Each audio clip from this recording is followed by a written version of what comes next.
from Convergencia Social. And what we're going to be doing today is we're going to have a conversation of kind of the history of Chile's constitutional process, its social movements, and what it's like now to have this socialist government in place, and the tensions that revolve around that, the power struggles that are occurring, what it's like to push back against right-wing forces and keep developing the left in Chile.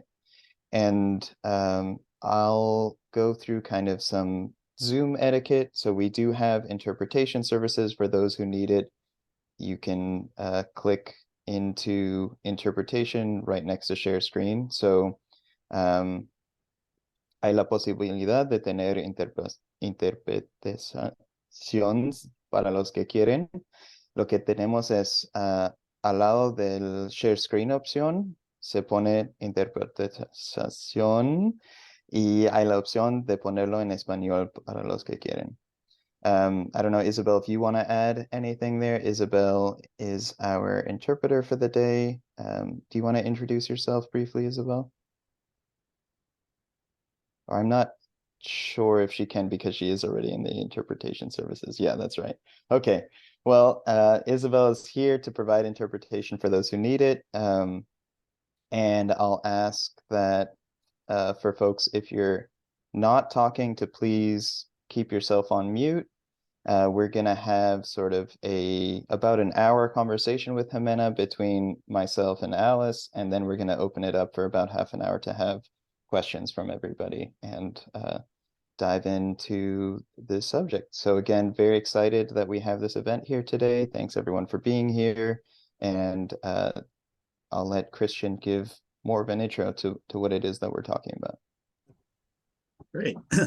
Thank you so much, Penny. Hi, good afternoon, good morning to everyone on the West Coast. Good afternoon to everyone on the East Coast and in Chile. Welcome to Seguimos Adelante. This is our conversation on social movements and state governance in Chile, which is co-hosted by East Bay DSA and the DSA International Committee. The DSA International Committee aims to connect DSA and its members in solidarity with like-minded workers, activists, and party members from around the world. In particular, the Americas Subcommittee carries out the diplomatic work of connecting with left parties of various tendencies within Latin America, such as Convergencia Social, through our membership within the Sao Paulo Forum. If you want to learn more about our work, please follow us on Twitter, Facebook, and Instagram, or you can reach out to myself. Our work with Chile has been aimed at making sense of its complex political moment and finding connections with our own efforts to overturn neoliberalism. We cannot forget that 50 years ago, Chile had neoliberalism imposed on it via a military coup backed by the United States. Although democracy returned, the economic system remained. The pressures that we know it produces created the generation of activists who have grown together from student activists in the 2010s to presidents, ministers, and party leaders. Our guest today, Ximena Peralta Fierro, is one of those who followed that arc from student protester to president of the Student Rights Center at the Universidad de Chile before joining the autonomous left movement alongside future President Gabriel Boric. She would later work as head of field operations for Boric when he was elected to the Chilean Chamber of Deputies, and last year, her list won the internal elections with 75% of the votes, and she assumed the vice presidency of Convergencia Social. Joining Ximena is Alice from East Bay DSA.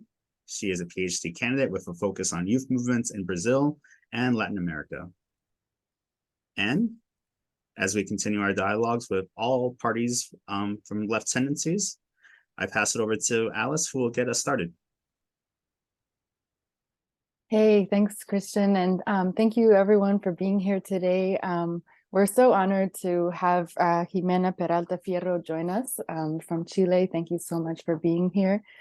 I want to just make a quick note to thank our interpreter, Isabel Peñaranda from Danta Collective, Colectivo Danta. They're DSA members and have worked on a lot of events on the left, and including with DSA, so we can share their contact information if you're interested too.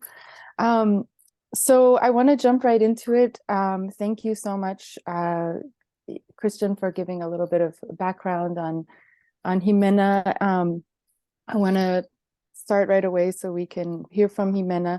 I'm just really happy to be here too, because I believe in the importance of these kinds of collective dialogues. And I think we have so much to learn from Ximena's impressive experience now in the governing party, Convergencia Social. But her experience and her knowledge is deep and it goes way back. And so Ximena, we're wondering if you can start us off by taking us back a bit in history. Many people here are very familiar with Chilean history, and for some others, it's newer. So can you help us set the stage for our conversation today? When we spoke earlier, you mentioned the period in which the Chilean constitution was written during the dictatorship. And this will become critical for later in our conversation when we talk about efforts to change the constitution. So if you could start us off back during that time period. Yeah, hi to everyone. I'm very glad to be here, and I thank those who organized this event and also all of you that are coming here. My name is Ximena. I'm Vice President of Convergencia Social, and today with me, I'm with Santiago Oliva, which at least in my screen is on my right-hand side. And I'd love for him to also present himself because he is our leader of the party in countries abroad from Chile.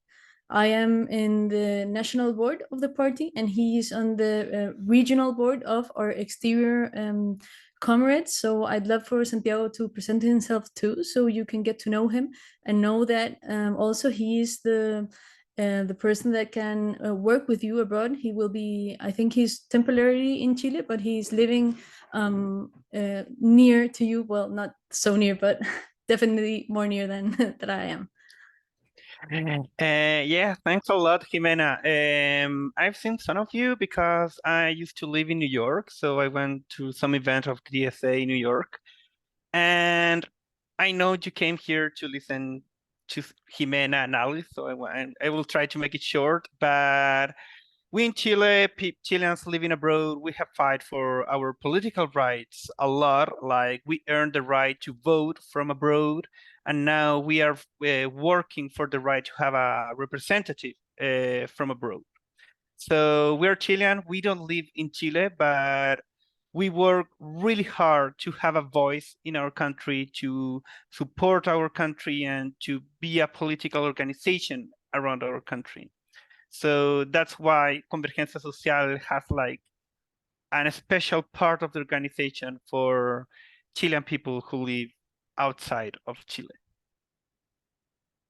Yeah, and now going to Alice's question, it's funny because Santiago and I know each other since we were student leaders, just some years ago. Convergencia Social is a party that was founded by lots of leaders, well, of the student movement, but also environmental activists, feminist activists. And we were fighting a lot, you know, like having protests, riots. We had a good time. We also had bad times.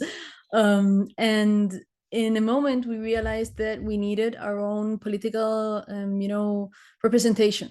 In the sense that we had a lot of protest, and we were, putting themes on the national debate, but we weren't able to really change things. And as a context, here we have a political system that is full of parties, because even the current government is supported by 10 parties. That's a lot. So, but there weren't so much parties, a little years back. Right now, in the last years, we've been knowing new parties from the extreme right wing, and also new parties from the left wing related to student movements, to new generations. And we, protested a lot, but we realized that we couldn't have political representation in the parties that we had known. I bet it's like sort of strange for you to hear this, but we had a very conflicted relationship with the Socialist Party here in Chile, because the Socialist Party was, like in the center of political transition, like making political agreements with the right wing for us to get out of the dictatorship and, advance too. but in that way, it also started to become a conservative party a little bit. And it had lots of trouble, with corruption and things that we didn't like.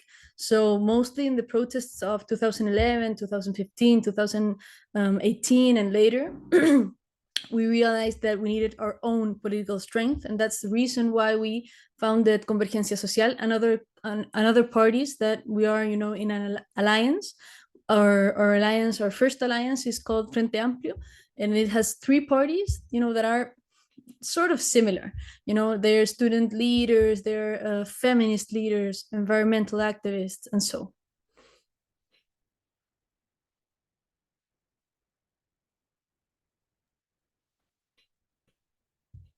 Thank you so much. I'm glad you started with the founding of Convergencia Social. I was going to ask you next about the student movement.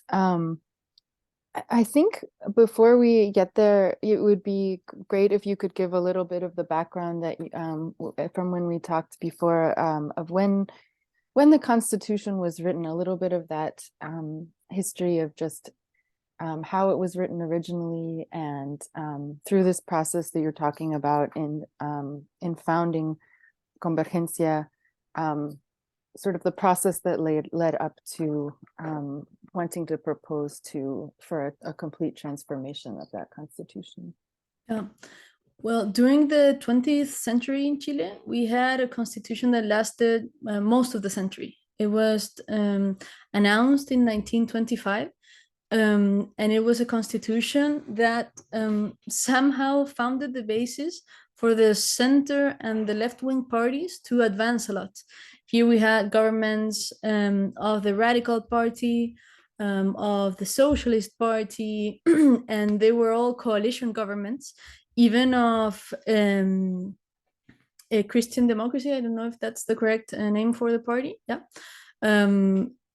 Those parties governed during the 20th century, and they all had a progressive point of view, and they started making some reforms because the Constitution of 1925 had in its heart the idea of equality, of a social state, of solidarity, of making laws, in behalf of the most needed and in behalf of equality. But as you know, in year 73, we had a coup. And since then, it started like a counter-reform movement from the right wing, but also very linked to neoliberalism. Here in Chile, before that, the right-wing parties were mostly conservative, not neoliberal. So that marked, like a very a difference. And in the year 1980, we had a referendum, and investigations of those times and current investigations are not only suggesting but proving that it was a fraud, as a referendum. There was no we didn't have a electoral system. There were no like lists of the people that could vote, and it was really a big fraud. Lots of the left-wing parties didn't even participate in it because they said this is a joke, this isn't happening, we are in a dictatorship, it's not true, like having a referendum for a new constitution, because we didn't make this constitution, we don't even have Congress, we don't choose majors, like we live under a dictatorship. And that text was made upon the ideas of neoliberalism here in Chile, mostly considering the idea of a state that is subsidiary. And in that way, it benefits, private accumulation and private enterprise over social benefits and equality and rights. So that constitution was made, legal in a fraudulent referendum, and it had the ideas of the dictatorship, of neoliberalism in general. And that constitution continued to go on in our history, even after year 89, in which we voted, in another referendum that was not fraudulent, in another referendum to end with Pinochet's dictatorship. So part of the reason why my generation struggles with this is because the generation that comes before me, you know, like my parents, my grandparents, they say we fought against the dictatorship and we did what we could do. It's true, we have this constitution, we changed it subtly, but it's what we could do. And we said, well, it's not possible that in this year we have the constitution that was made in a dictatorship and that it continues to have, you know, the values of that dictatorship. It does not value participation of the citizens. It does not have a political system that can, you know, go to major citizens' demands. It is in its base, it has a distribution of power that we think is also patriarchal, among other things. So, you know, the parties that participated of the transition, of those years of transition, well, since they were so involved also in the little changes made to that constitution, they say, well, but look, it's so different. It's so different. It's not the same. We don't have designated senators. We don't have this or that. And we say, well, no, it is different. So when Santiago and I were in student protests, we said we want free education. We want public education. And congressmen said, well, no, because you have to see the constitution. It says we have a subsidiary state, so we can only have public universities there where we can't have private universities. And we say, well, no, our public universities are even acting like private. But our public universities are acting like private universities because we are in debt to be able to pay them. So this is how all the system, you know, starts to rot. And we said, well, free education, public education, but in a few weeks, in a short time, we started saying the real problem is the constitution. The real problem is the constitution. It's similar to what happened to the feminist movement.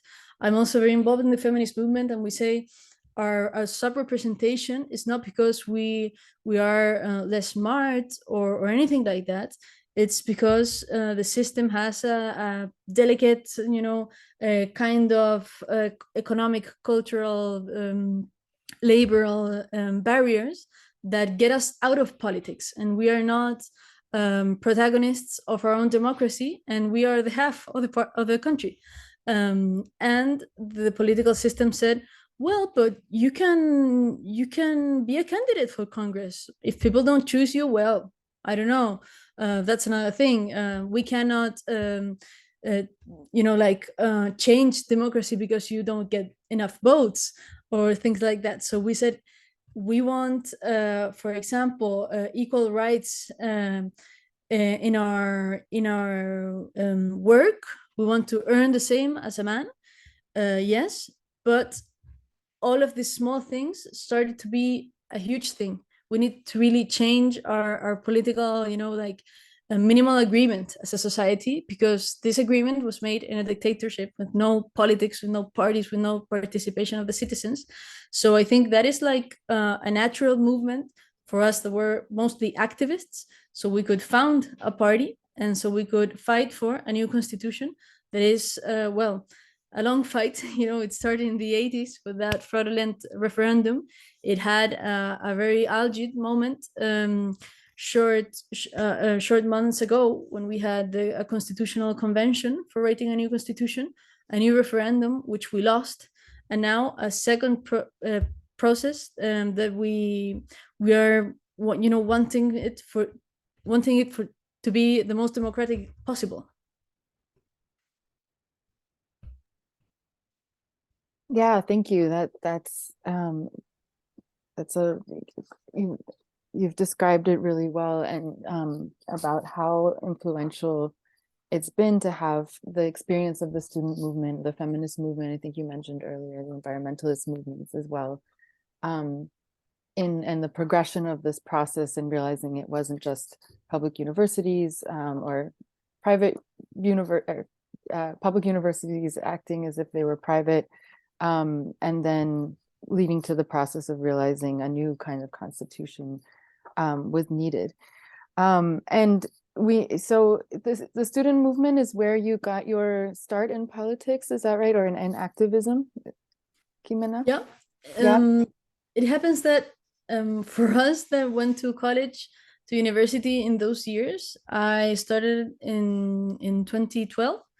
It was like normal, you know, like every Thursday or every 2 Thursdays we had you know, like a call for protest, and we did it. It was, you know, like part of the thing.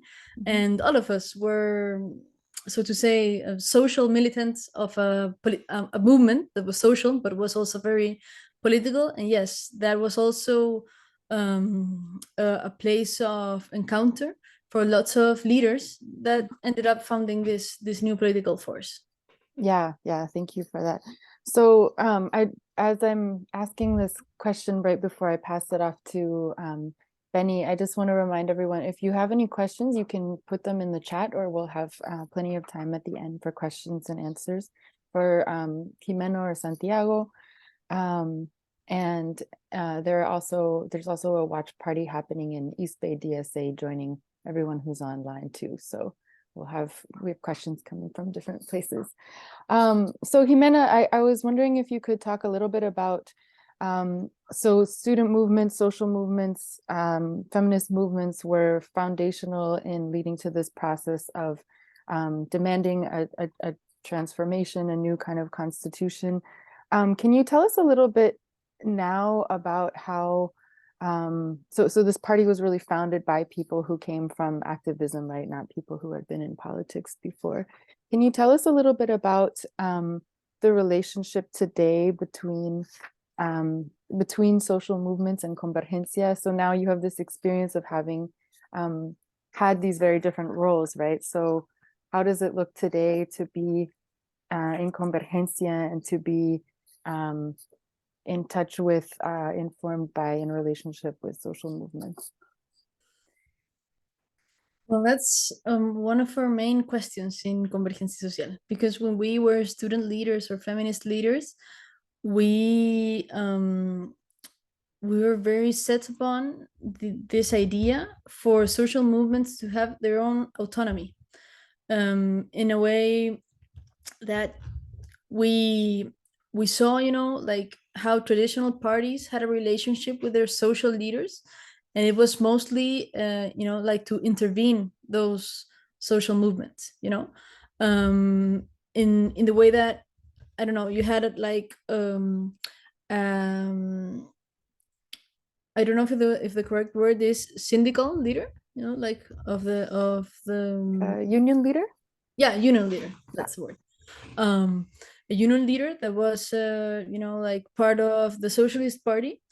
And it often happened that you know, like they had a protest, and the party came and said, well, you know, we also have people on the other side, so these protests, it has to end. And when we didn't have a party, we said, hey, that's not okay, because he's a union leader and his representation is on the union. So how can that happen? We are very skeptical, you know, of that. We tend to see all the details, but it is hard, not only being a party but being a government party, such as we are now. We try for Convergencia Social to have you know, like party spaces in the party, where those social leaders can be united. You know, we have a feminist branch of the party in which lots of feminist leaders are there. They have representation, for instance, in Congress too, in also in student movements that are very influenced right now by feminism.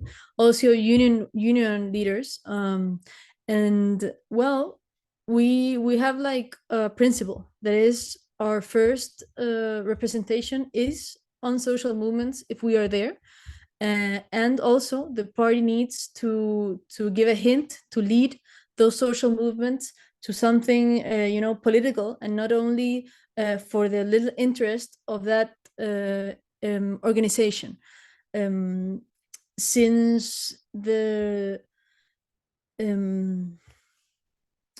since during the dictatorship and also during the transition, lots of laws changed, and those laws kind of were an obstacle for social organization.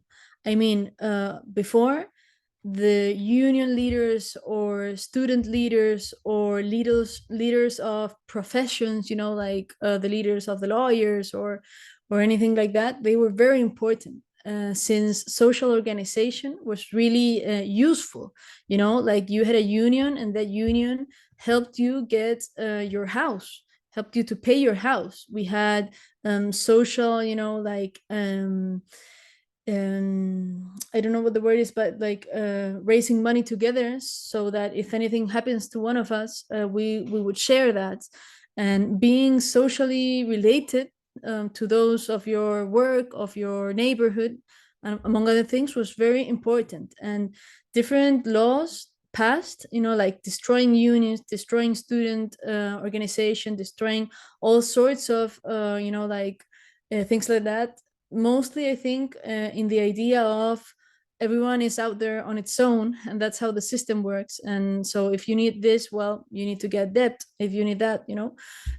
So here the social organization is not at its best moment, but also it's not at its worst moment, not at all.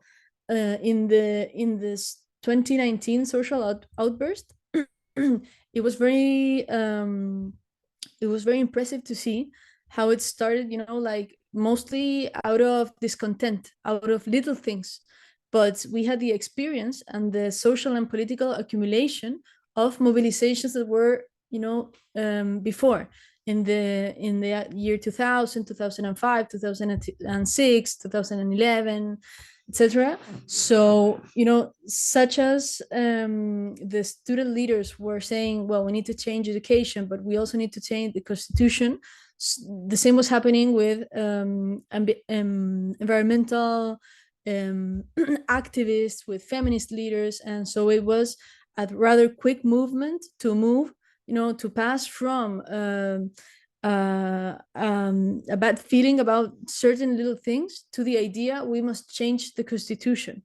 And that happened because there was, you know, like a social movement that had you know, matured amongst those years to be able to say this isn't only social unrest, this is the need for a change of system.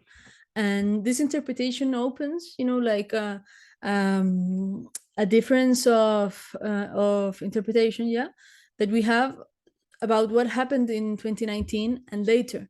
Because were these social movements, you know, like having left-wing thoughts, or was it our imagination or our or what we wanted, you know? But the thing is, we passed from social movements that had accumulated a lot of strength to this idea that we had to change the constitution.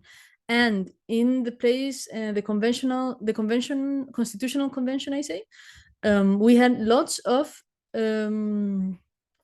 social movements leaders, you know, like I am a fighter for water being a human right. I am a fighter for abortion to being a right of every woman.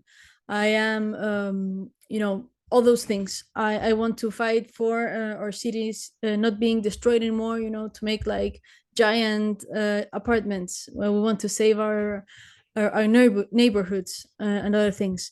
So the social unrest had political representation, but I think it is, at least until now, lacking to be able to build a more broad point of view, a more political point of view as a whole.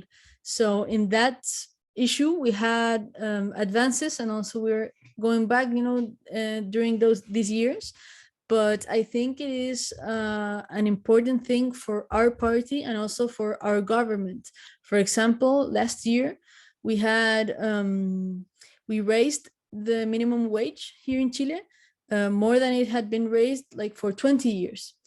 And that was not an agreement with the rich people, but with unions first. We had an agreement with the most big union leaders, and then with that strength we went to talk, to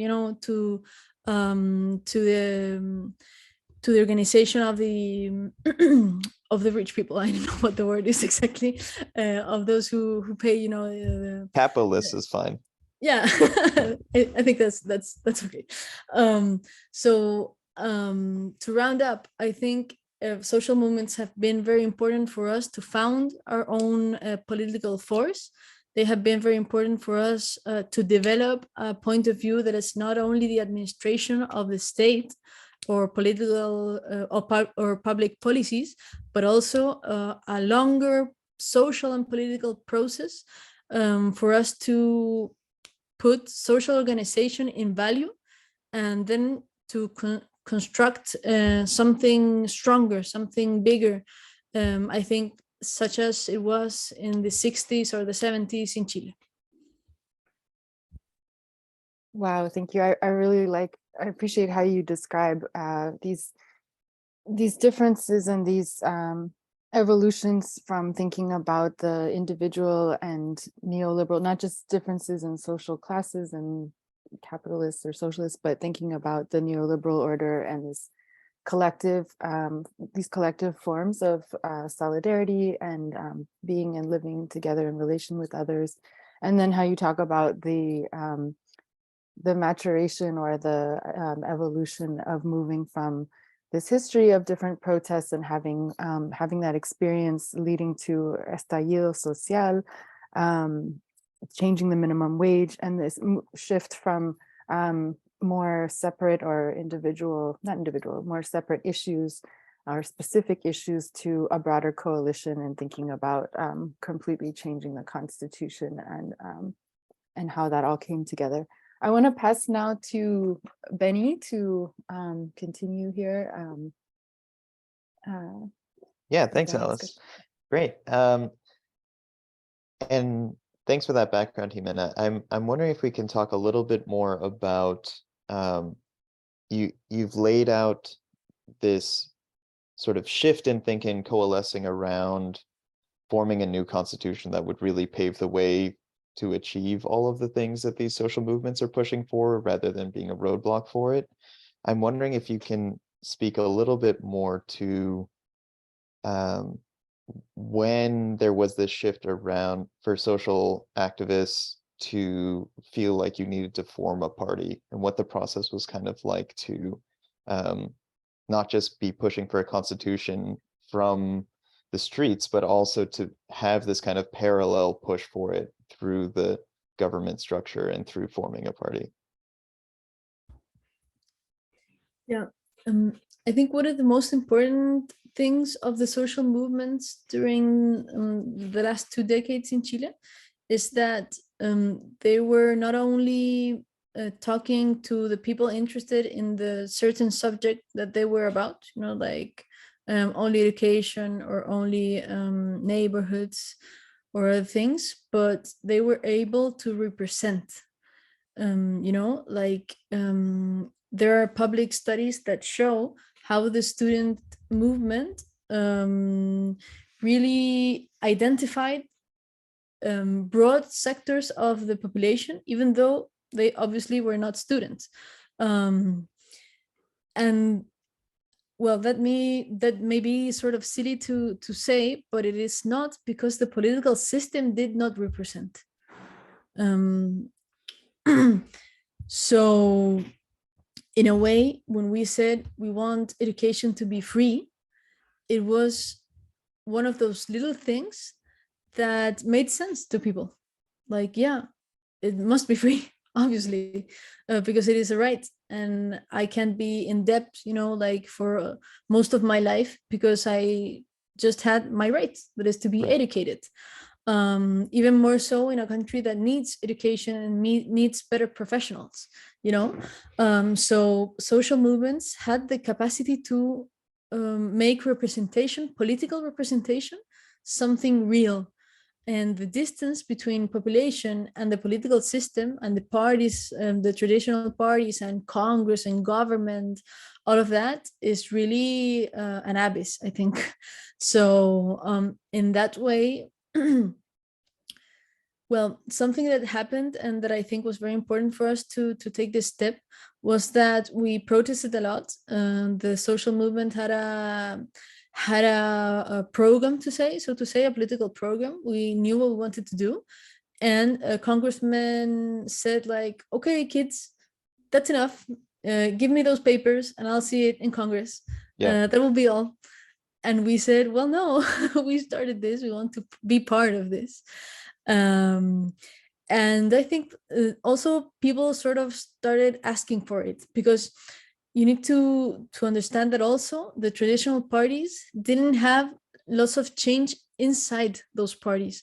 That is starting to change. For example, the Communist Party that is like the most visible left-wing party here before our new parties. It had mostly very old leaders, like those that were young at the dictatorship, but now they're 70 years old, 80 years old, and there was little space for new leaders. But new student leaders that were communists, such as Camilo Vallejo, that is now one of the main ministers of President Boric, was communist, and she did it, So the Communist Party started to understand, well, she can run for Congress, and she got a huge votation, and we need to bet for those young leaders. But in the Socialist Party, on the other hand, that did not happen. And, they started like a struggle that I think is very generational, to say, well, these kids, they know nothing. They don't know how it was to fight against dictatorship. They don't know how hard it is to negotiate with the right wing. We have done all that is in our hands. People started saying, well, it's okay for you to think that, but I'm not interested. So I'd rather vote for the kids. Like they have fresh ideas. They're not corrupt. They haven't been in power for 30 years. So I think that was very important for us to give that step, to say we have earned representation in the social movement. Now we need to have representation also in the political system. And that's why the first time that our leaders ran for Congress, they were independent. We didn't have any parties, like they were student leader going independent, right. Vote for us. And we got 2 leaders elected. President Boric and his like bromance minister Giorgio Jackson. That's like the leader of our most allied party, Revolución Democrática. So they were elected as independent, and from Congress they also started having like a lot of strength, because they used Congress for social movements to move ahead, and they were representative of the social movements. So the next time. Like? Sorry?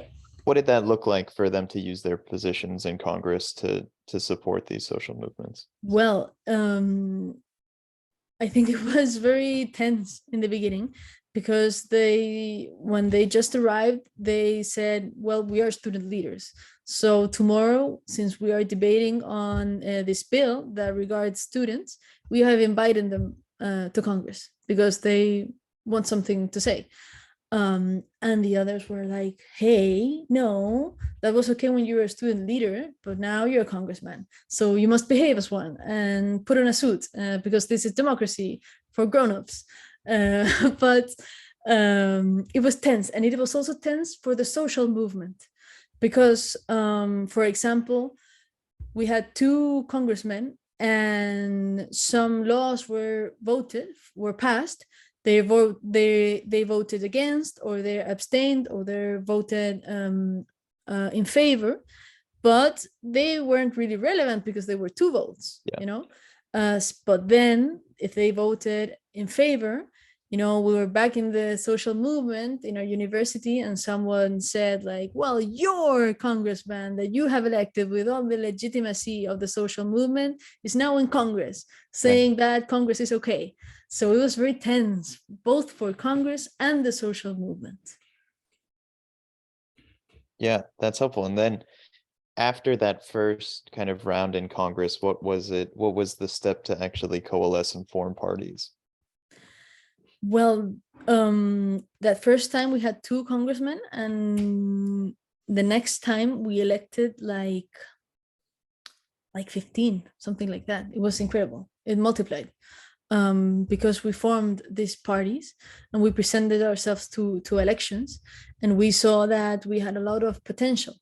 And even now we have elected mayors of important cities here in Chile, and also, well, President Boric. But I think mostly people started looking.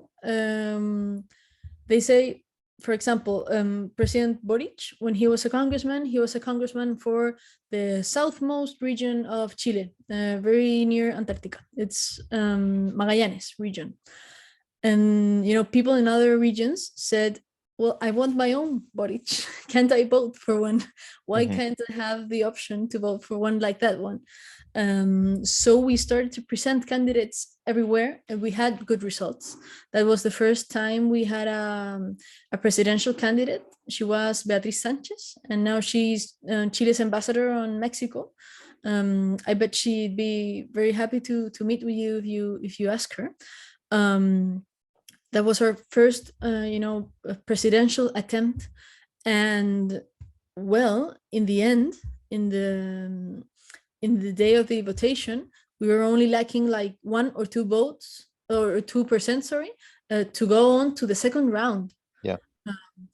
It was very, very, very, very close. And I think that's the moment in which the traditional left-wing parties said, wow, these kids have something going on. It's not only kid play till now.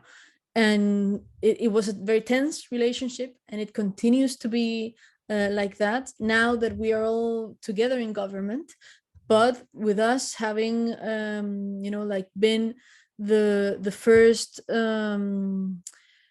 political platform of the president, since now Gabriel Boric is president, and he governs with socialists, with the radicals, with the parties of the transition.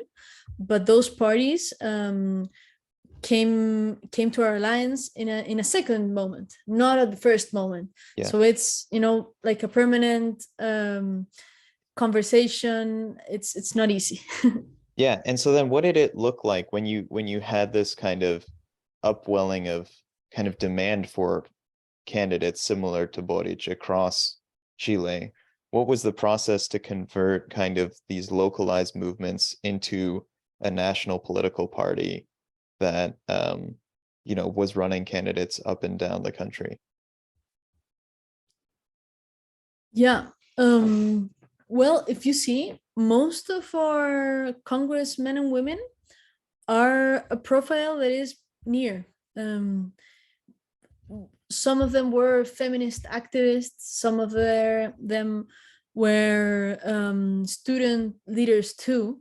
Some of them were local leaders, that wanted to get into politics, and these new parties that were interesting in a sense that for us everything was yet to be made.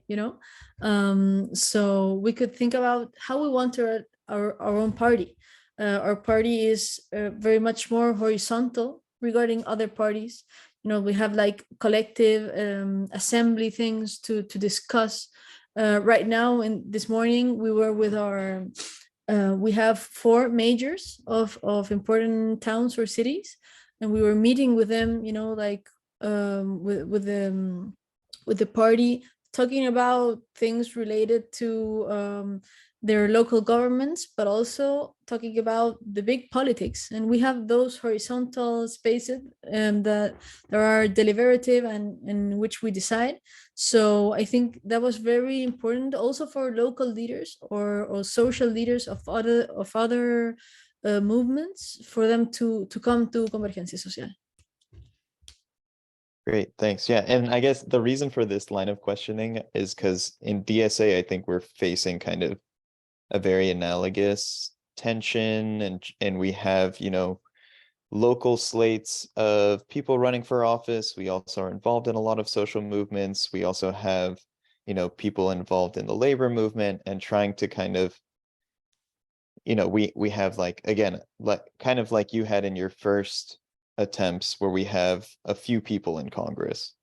And then there's this question of like, what are the steps then for like a broader national slate, a broader national party? How do we then also keep those elected officials true to the social movements that put them there? So I guess if you have any thoughts on the kind of how to do that in a way that stays true to the movements that are putting these candidates forward and getting them elected, if you have thoughts there, I'm sure people would be interested. Well, it's funny for us because for a lot of time we had more congressmen than town representatives. Here in Chile, we name them concejales, you know, these are like the small town council. We had more deputies, you know, like in Congress. And we were, I think that the principle to which we're committed is to be brave in this kind of decisions, you know, because we were also fearful that we could be betraying, you know, like a kind of antique thing of, well, we are a small amount of people and we know each other and we know how we think, and if we keep this among us, it will be okay, you know. But that tension between identity and having real representation, I think we must always choose to be brave.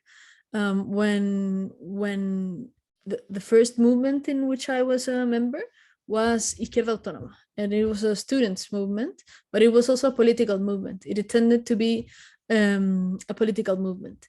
And I remember this was not so long ago, 8 years ago, not long ago, 8 years ago, each time Izquierda Autónoma was on the papers, I would keep the paper, you know, like cut it and put it in my fridge, you know, like my movement is in the papers. And 8 years from now, you know, like the president of the country is our comrade. I think it's good to be brave. We must have a structure and principles that keep us, you know, together, that keep us in a political line. But I think one must be brave in that things. Yeah, that's helpful. And I think that that's something that we are definitely trying to figure out. I think that we certainly have found ourselves trying to be brave, also trying not to alienate the people that we're trying to work with, and finding a way to work together. Where's the line that we say, like, if someone crosses this line, that's too far for us, and we need to hold to our principles. I think that's a constant tension that we find ourselves dealing with. Yeah. Well, in our case, we have put people aside. For example, for us, it is very important to have a conduct both in private and public, you know, places that has zero tolerance to gender violence, and we have put people aside, and I think that's important. In the same way as corruption, as going away, you know, from our principles, and yeah, that is something necessary sometimes. And I think it is a good thing about us that we say, well, no, that's not possible, so you can't be here any longer. Yeah, that's helpful. Great. Well, thanks for talking through that a bit. I'm gonna let Alice close us out, and then we'll go to audience questions. Yeah, great. I see a couple questions in the chat now, so we'll move to those in just a minute. So Ximena, just in kind of closing out, I think you've talked about some really important processes that you bring from your experiences as movements that were learned and brought into governance, like these these collective assemblies, and I know that those are some of the practices that that are talked about, perhaps in the cases of Brazil, Argentina, other countries too. So I want to ask a question about how you see Convergencia Chile and your experience in relation to other contexts in Latin America. So you share this, we share, including with the US, definitely this sharp contrast between, a popular organized left, sometimes fragmented, but and a right-wing authoritarianism, neoliberalism. So we can talk about polarization. We can also talk about, the deep inequalities that have resulted, and then the kinds of resistance that have formed in wanting total transformation, a different type of society that's brought about from the grassroots, from social movements. Can you talk about what how do you think about interconnections or relationships with other contexts in Latin America in terms of dialogues or support from any other movements or actors who are facing similar challenges? Or have you been able to kind of have dialogues that have been helpful in your struggles as well? Well, something I would like to say is that right now, I think in Chile, the right wing not only has political and economical power, but it's also gaining social power. It's crazy for us, but it's like a parody. But now we have people saying that they must fight for the right to have arms, and people organizing themselves to combat people committing crime, for example. And that is not only political and economical power, because they are really offering the population an interpretation and a way to walk their unrest, the social unrest. For long decades, I think only the left could do that, because what came with dictatorship was like an identification of the right wing to be authoritarian, like for the rich and other things. But now I think that is dissolving. And in our interpretation, that also has to do with the fact that left and right-wing parties started to be very similar during the transition. They had little differences, like one said equality, the other said freedom, liberty, but the political decisions were very similar. And it is incredible to note, for instance, that now that we are once again debating on the constitutional issue, right-wing candidates say the last 30 years of Chile are the best 30 years of Chile. And you say, well, how can you say that since you were opposition to the socialist governments of since? How can you say that? So they're like trying to recall and even appropriate what the transition was. And that, well, it's like sort of a trap, but also it tells us that the transition indifferentiated the parties. I don't think it's only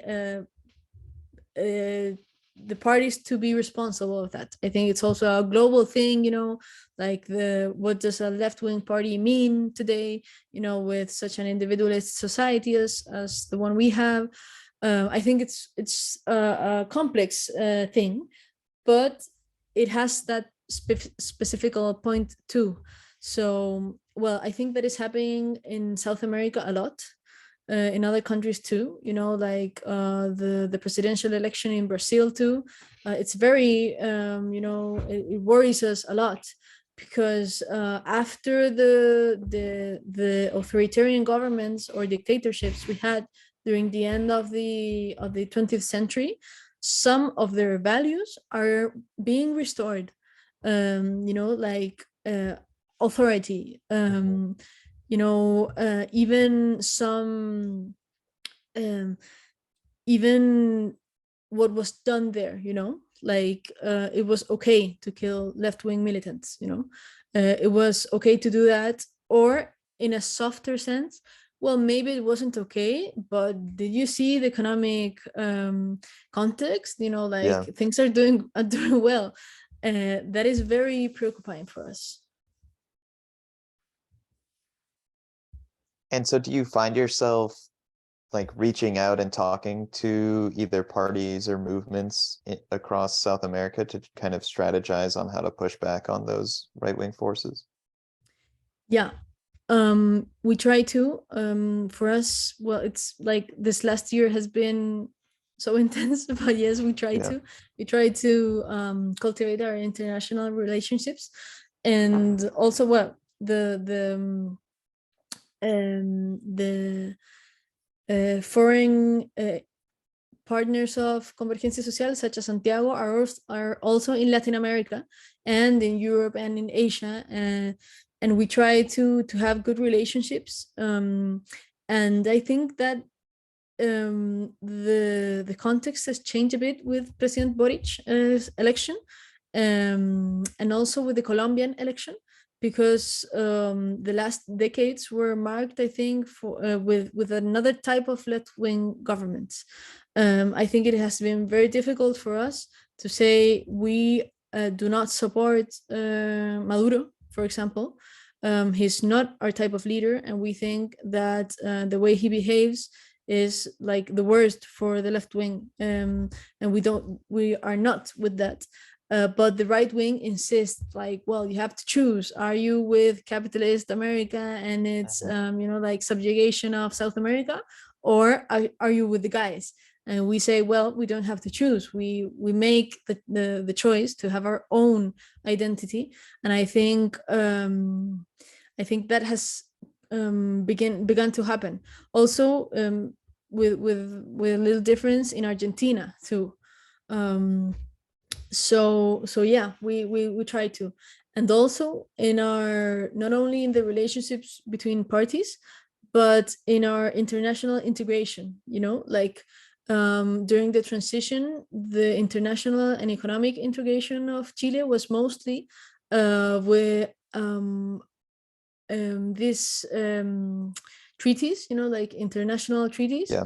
that didn't have good consequences for our country, but that opened markets and you Yeah. know, like got the world here in Chile too. Right. And now President Boric's policy is to also um,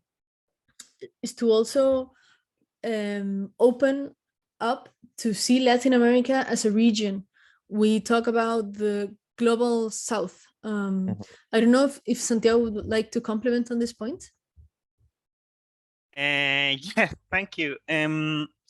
Like, it's always the big question about who is cooperating with who, because it's different that you can talk with President Boric, that is the president of a country, and he talks with the president of another country, with Lula da Silva, for example.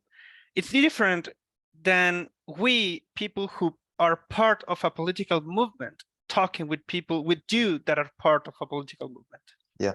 So we have done a lot of work, like talking not only with the Congress people, but also with the people who are in the streets, in the social movements, doing activities. We have relations in Argentina with La Cámpora, that it's a political movement in Argentina.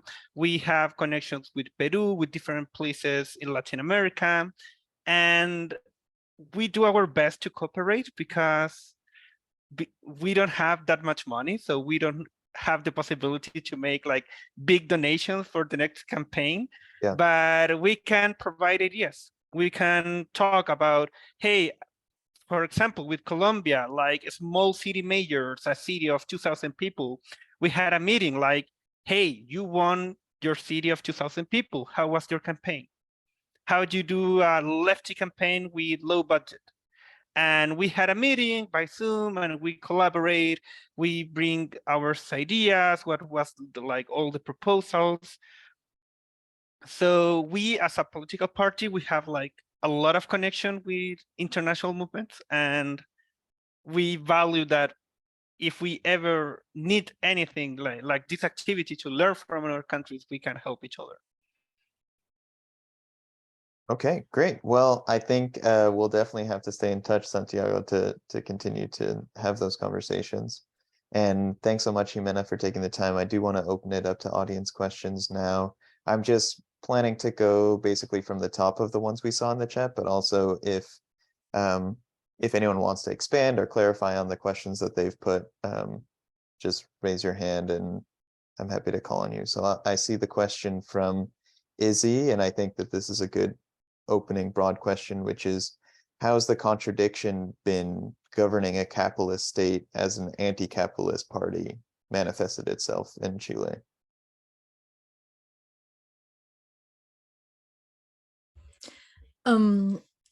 That is a question that raised above all, I think, during the government of President Allende.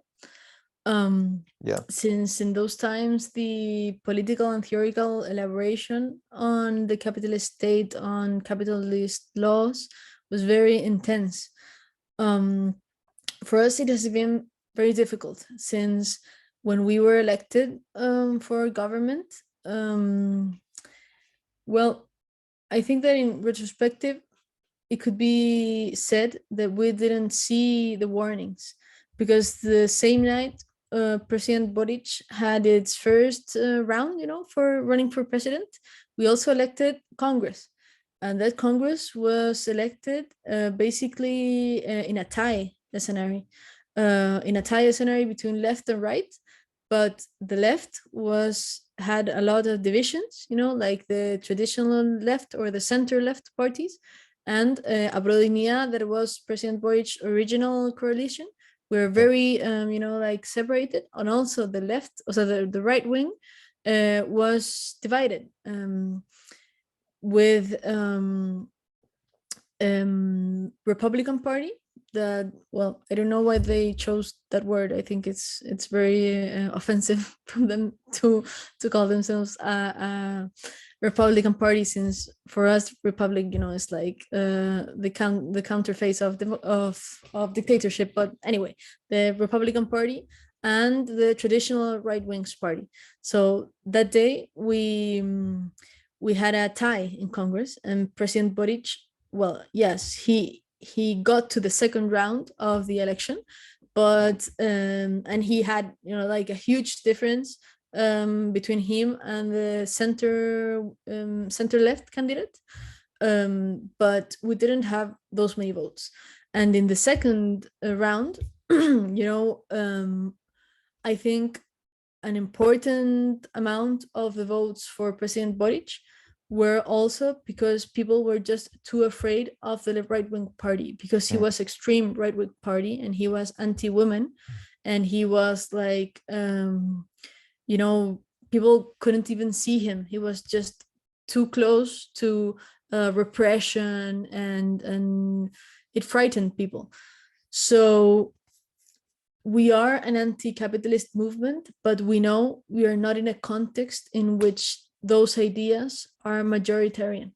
We have made, like an alliance that mainly goes from the center to the left of the political system, but also out of the political system in the social movements, we have even more space to the left in movements that have no parties, like are different. So, and another thing, besides from this correlation of political force, is the fact that our plan was to be government with the new constitution, because the draft of the new constitution that went to the September referendum, well, maybe, I don't know if it's translated for you to read it sometime. I think it might be translated, but it was a proposal that had lots of things that one might say, well, that's not a constitutional matter, or that I think has gone too far, or I didn't like this or that. But in its heart, it had, like a mandate to construct an state that was social and that had the objective to have social progress and social justice, and a special preoccupation for equality. And we thought that the new constitution could give us the force to prevail, over these conservative thoughts or this tie in Congress.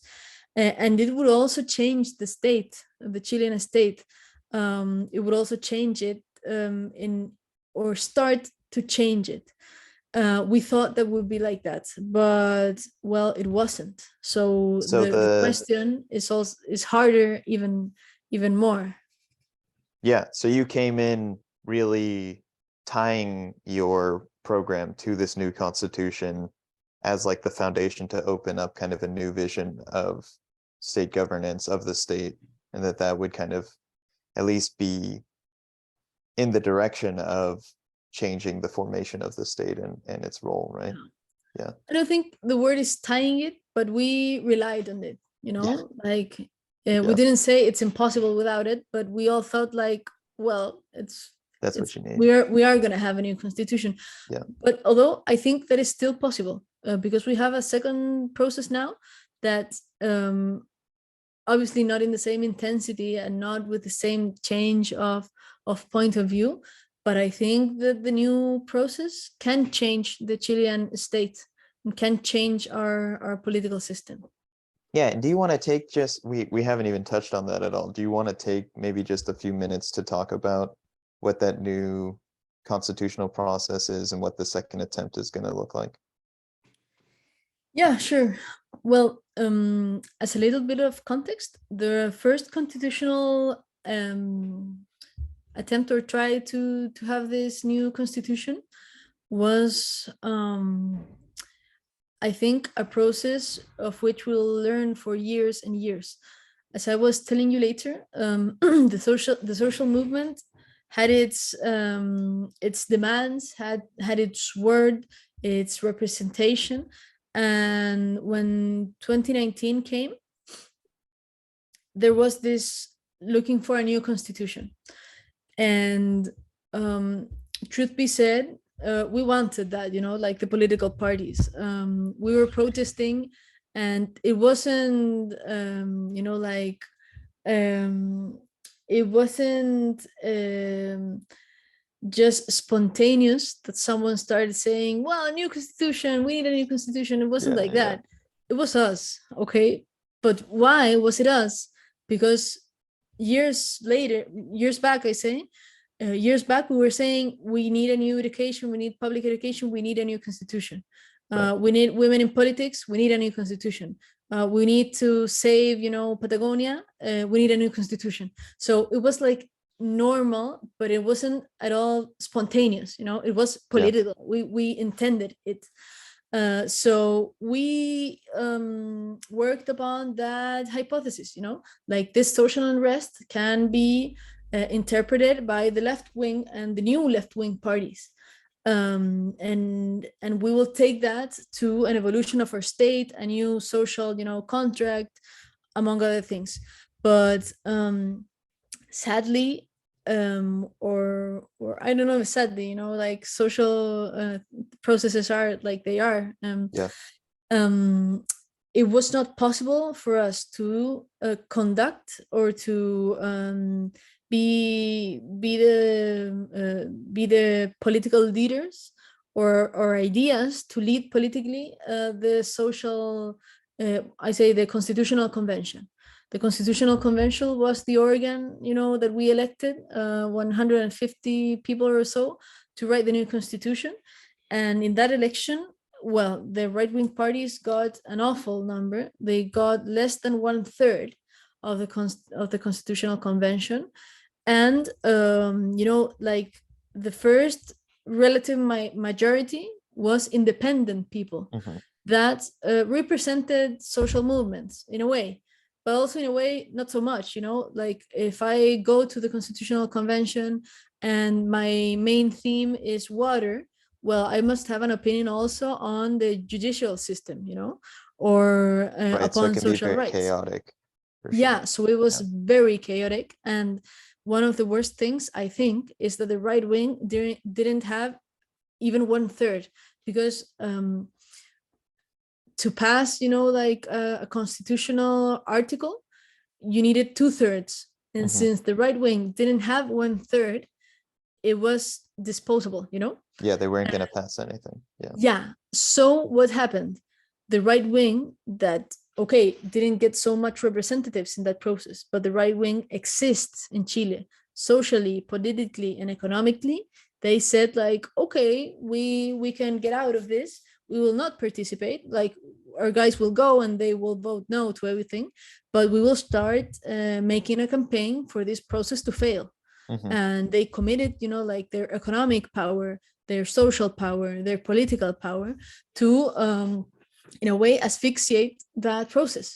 And I think it was very bad, for the right wing to get such a small representation, because if they would have had a bigger representation, they would have had a debate, and they would have to choose.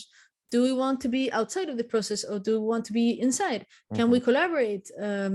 But they just were outside, they didn't want nothing to do with it. So the first process failed mainly because the left-wing parties, we weren't capable to have a leadership of this process broad enough. And one last thing about that, I think an important cause on that is the tension, the real fight between the new left-wing parties and the traditional left-wing parties, like socialists and Frente Amplio or Convergencia Social. We had terrible fights, because they said, everything you do is because you hate us and you hate the transition governments. So now this is what you get. And you wanted to do everything again. So they didn't come in support of the work that Well, not really. And an important part of the Socialist Party was, voting to reject the proposal. And inside, it was very difficult. And we said, like, no, guys, really, this is important. And they said, like, well, we'll see later. This needs moderation. This needs to be thought in a better way, among other things. So we weren't able to lead that process politically. And with the right-wing parties and their economical power, being against the new constitution proposal, we just lost, because all of the time that we were struggling for the process to go on, they were, like, having a campaign against the process, and so on. So now we are in a second chance, because yes, the draft was rejected, but everyone knows, and even the right-wing parties accept, that we need a new constitution, that we can't go on like this. So this new process has an institutional design that we are very skeptical of, even though we participated of the process of when we got to the agreement. The process is more or less like this. We designated experts to have a first draft. In our party, we are very reticent to that idea, because why do we have to designate people if it's democracy? Like, it's our constitution. But all the other parties said, like, well, it's this, take it or leave it. You don't want a new constitution? Well, that's on your shoulders. So, well, we accepted that, and our party in particular designated a very strong activist on human rights and of human rights of the indigenous people, and also a feminist. So, okay, we're like, okay, yeah, it's okay for us, but also, the right-wing parties, for example, elected an expert that is a guy that defended the dictatorship, like, explicitly, and was like one of Pinochet's guys. Great. So yeah, we have an experts moment first, and then there will be another organ that will debate upon that draft, and that other organ will be will receive, you know, the people we elect on this election that we have on May. And well, until now, everything tends to look like that organ being very hard to govern, you know, like very broken inside, because the far right wing parties are very strong right now. Also, a very strong left and populist right-wing party is very strong also.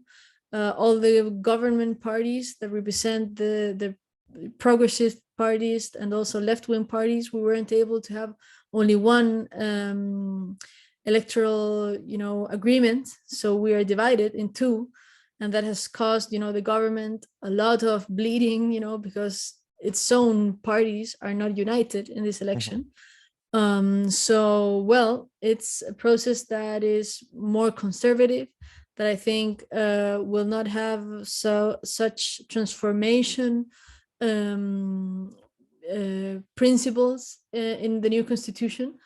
But what we tend for is for the process to give us a draft that we can approve in the referendum, and that draft has an important difference with the current constitution, being the current constitution seeks for political neutralization. Like, Congress is not really relevant, government is not really relevant, because you're inside the system, you know. We want that debate to get out of the constitution. It's written in stone right now, and we want political debate to be in Congress, and Congress to be really representative, and government to be you know, like, available for transformation politics and not only administration politics. Right. You don't want to be, you don't want the constitution to be hampering the progress that you can make within Congress, right? And setting restrictions on what's possible. I guess quick follow-up that I see from Izia is the right wing, is the left too fractioned to work without the right wing? Is the right too strong? Like, what's forcing you to feel like you need to collaborate with these right-wing forces and not totally defeat them and push them out? Yeah, inside the right wing, there is a struggle that doesn't that there's a struggle that strengthens both sides of the struggle. You know, one would think when one sector is struggling inside, well, they will both get defeated. Well, no, here right now, the right wing is struggling, but both are going up, because showing their small differences, they are being very visible to society. And also, after losing the referendum, the right wing's idea are, you know, like, are up again, you know. So that is that for one thing. And in Congress, that is visible. We have a Congress that is almost in tie. We depend on a very few congressmen and women that are of the center, but even more so after the referendum, they are tending to move to the right-wing side, because they don't want government to go ahead.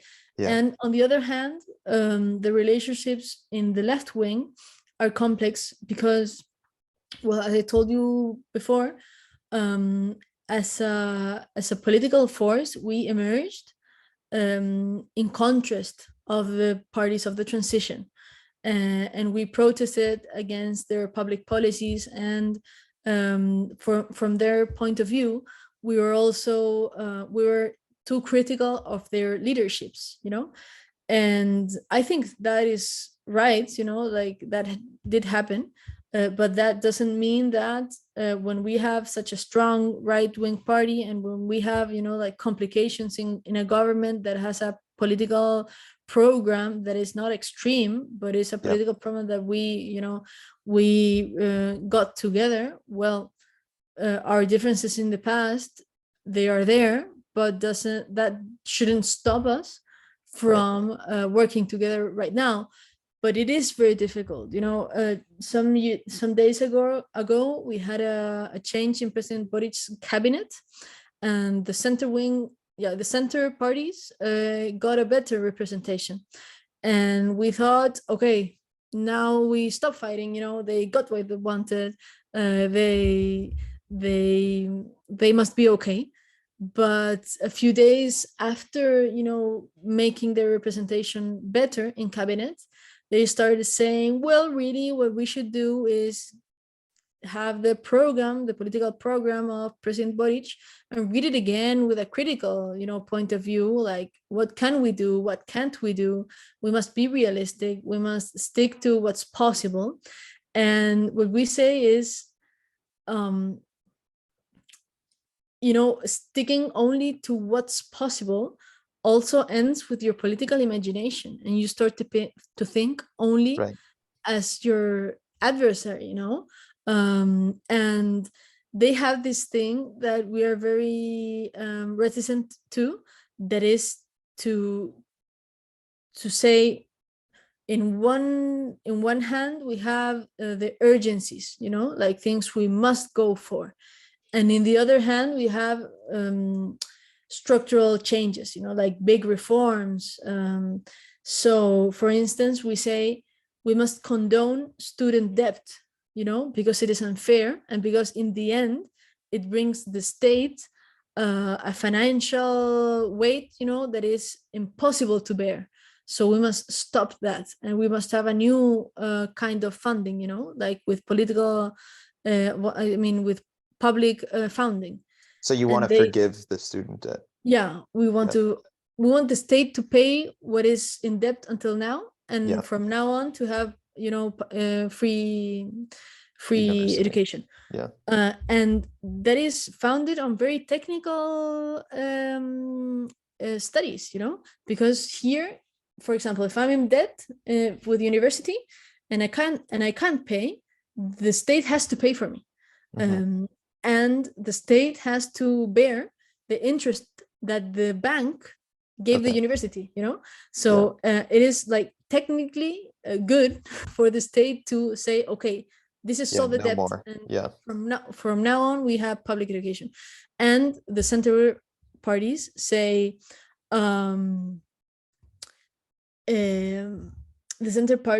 well, that's not urgent, or that, well, maybe we can see it when we have a better economical situation. But anyway, like, if we're always that realistic, if we won't fight for anything in the end.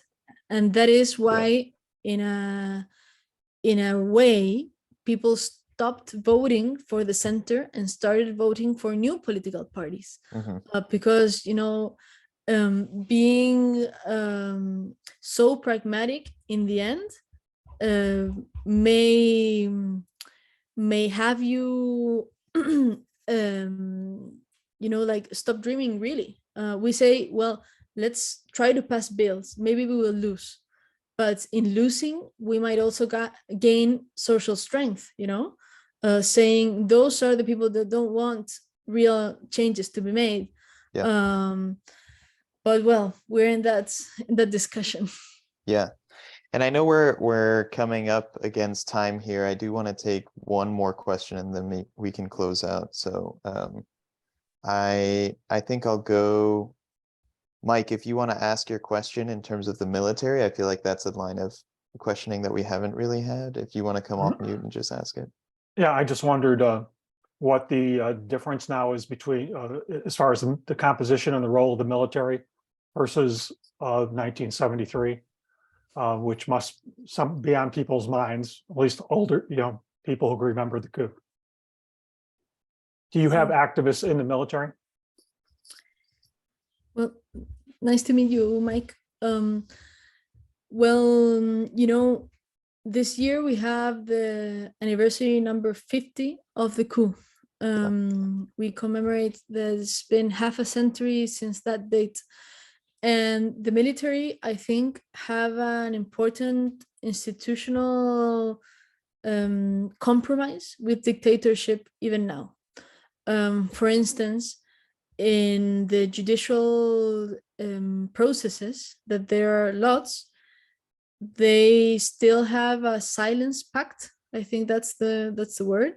They are all committed to maintain silence about where bodies are buried, what happened, during that state terrorism decades. And I think that hasn't changed in a structural way. There are a few people that think differently. For instance, and I think mostly in the military, because here we have like policemen are not the same as militaries, and they're not the same as Navy men and as aviators. And in the 2019 social outburst, the state, Piñera's government, called upon the military and said, repress the people, repress the riots, repress the protests. And the military, even the military leader, stopped that in a way. Piñera had a national conference where he said, we are at war. I am at war with these people, and the head of the military had a conference just after that and said, I am at war with no one. I am a military, like I work for the state and we will not repress. And in a way you think, well, that means that relationship or that the thoughts of the military have changed. But in a way also, do you see what it is for a military chief to be contradicting Right, to disagree with democratic the president?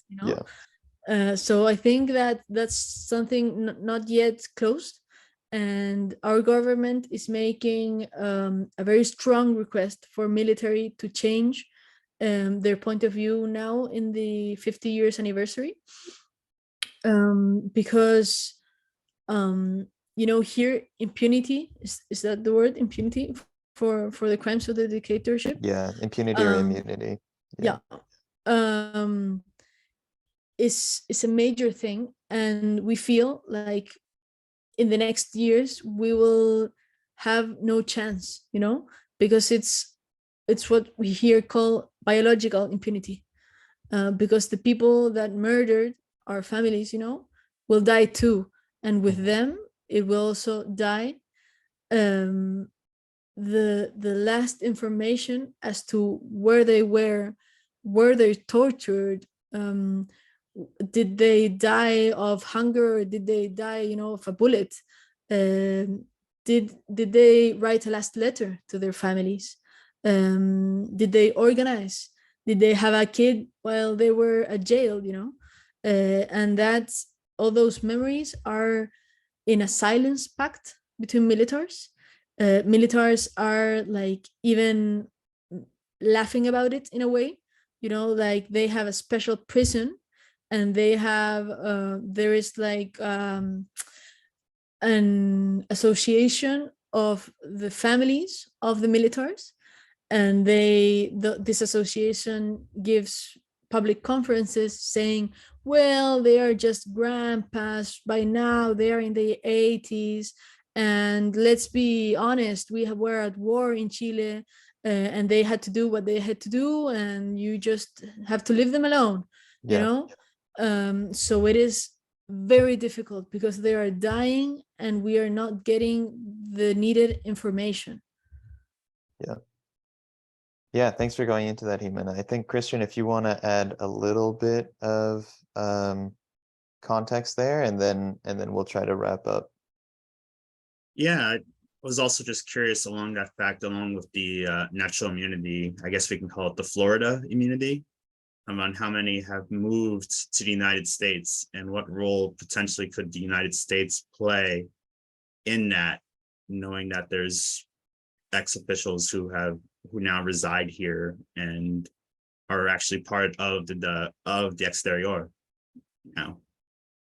Yeah, well, we have reconstructed our history, and I think that for that to be fair, there are also institutional responsibilities to be taken, in the way that we know it is documented that the US had participation in what we lived here, and I think that gives the responsibility that in the 50th anniversary there must be a role also of being institutionally, responsible, saying that the country is sorry, not only certain people, that the country participated in that. And I think all international help in order to make it visible, what happened here, and also all the details that are still lost because we don't have the truth about everything. It's important to make it visible, and I think the international community can help a lot in that, and also can make pressure, and can help the associations of families. I think that can happen, and well, also because we have a community of people that were exiled. So it is happening, is something I say that happened in Chile but lives in very many countries right now. And I think it is also not only a problem of the past but a current problem too, because just a few months ago we almost got a president, Cast, that was the one who competed with Gabriel Boric, who was an explicit Pinochet supporter, Right. Uh, Yeah, and we have, I guess, kind of a nice wrap up question from Catherine, which is what kind of international solidarity would be useful to the movement that you have there? well, I think an important thing relating our debate upon the new constitution would be to have solidarity of other countries to face problems that are urgent. For example, regarding the environmental needs for our country. Like saying it is not an extreme left-wing thought to think that the state and the society must have a more clear plan upon global warming, for example. And also that normalization of different systems regarding social security. Well, the US isn't the best example, but I think international solidarity in general could be good for us, because you must think that here the right has so much economic power, then every little change we want to make is resisted by this like rich businessmen that control most of TV, social media, also the papers. So for us to be able to show that outside of Chile, having a country that runs upon social rights, that runs upon democracy, makes us to say, like, guys, it's normal. It's not a crazy idea to have a country in which we have some basic things that are assured to us just for the reason that we are citizens of this country.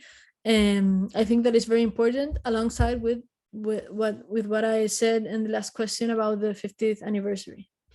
Yeah, and so it sounds like maybe there's some work that we can continue doing in terms of working with left-wing publications here in the US to help highlight the struggle that you're having in Chile and the demands that you're putting forward and why those are very reasonable to be putting forward. So to close out, I want to say again, thank you so much, Ximena, for joining us today. Thank you to Santiago as well, and certainly to our translator, Isabel. Thank you for being on the line.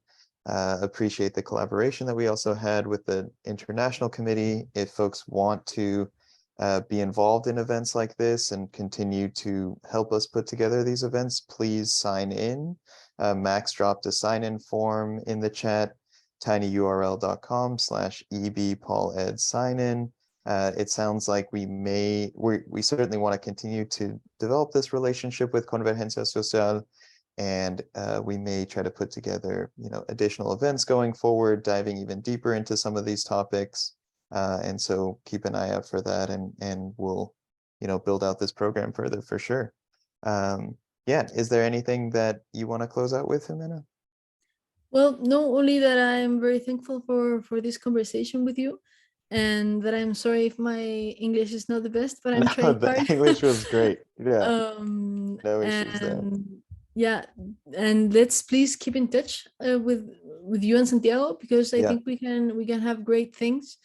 And it would be great for us also to be able to have, you know, like this conversation, but inverse, for us to understand better what's Sure. going on there and how can we help. Yeah, Can I say one thing before you close out? sure. The USSR before around the imperialist invasions that were going on, and Cuba and other communist directed nations have examples of social security that we need to aver are worthwhile. Those things are going on. It's not as though they're not happening. Yeah, for sure. Thanks, Norma. Great. Yeah, we'll definitely stay in touch, Ximena, and I think there'll be many opportunities for us to collaborate and support each other. And again, thanks to everyone who attended, and hope you have a great rest of your day. Totally brilliant. Lovely, lovely, lovely. Thanks Thank for you. all your work too, Benny, and the whole team, and Ximena and Santiago. Really amazing to hear your perspectives and learn from you. Yeah, Kristen, do you want to close out with anything? Just thank you for everyone. Gracias, Ximena. Gracias, Santi. Por todo.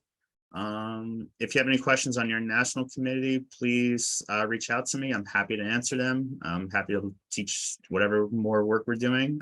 Follow us. We're doing all these political education events throughout Latin America, Europe, what have you.